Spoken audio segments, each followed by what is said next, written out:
При выборе вентилятора для шахты ключевым параметром является воздушный поток. Производительность. Важно рассчитать необходимое количество воздуха для обеспечения эффективности работ.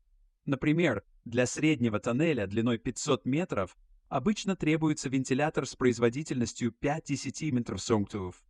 Descent Machinery предлагает интеллектуальную систему регулировки скорости, которая автоматически адаптирует воздушный поток под текущие условия шахты, экономя до 30% энергии.